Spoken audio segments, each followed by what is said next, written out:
here you go. This is the space. See, it's all drywalled in.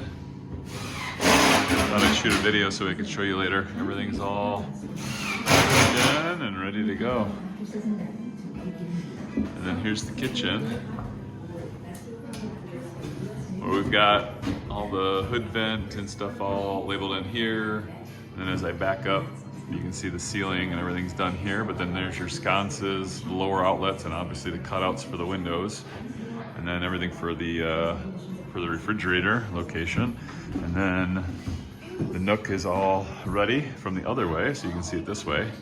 It's around they've finished the drywall around the bathroom, and then back towards the dining room where our dry bar is going to be.